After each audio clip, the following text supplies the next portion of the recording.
இப்ப எதுக்கு சேனல் மாத்துறீங்க?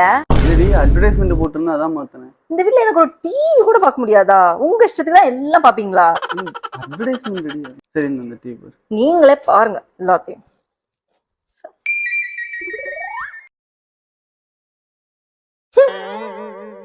ரொம்ப முக்கியமான விஷயமா போன்ல பேச வேணாமா? எதா இருந்தாலும் நேர்ல பேசுவோங்கிறான். என்ன வார்த்தை? எனக்கு என்ன தெரியும், கேளுடா. ஏய் ஏய் ஆ? டைம் ஆச்சு, டீ போடுறீ. நான் கொஞ்ச நேரம் கூட உட்கார கூடாதா? நான் உட்கார்ந்தாலே உங்களுக்கு பிடிக்காது அப்படிதானே? சரி சரி ஓகே, கோவப்படாத. டீ நானே போட்டுக்கிறேன். எப்பா வேணாம் சாமி. அடுத்தது இன்னைக்கு டீயை போட்டு தந்துட்டு அதையே நீங்க ஒரு வாரத்துக்கு நல்லா உனக்கு டீ போட்டுன்னு ஓதிட்டே இருக்கீங்க. எனக்கு இதெல்லாம் தேவையா? இல்லடி, நீ தான் கஸ்டமர். நானே டீ வேணாம். உங்களுக்கு இப்ப என்ன வேணும்? டீ தானே வேணும்? நானே போய் போட்டு உங்களுக்கு எடுத்துட்டு வந்து தரேன். நீங்க இப்படியே உட்கார்ந்துக்கோங்க. இன்னைக்கு ஏதோ ஒரு பிளான் பண்ணிருக்கேன்.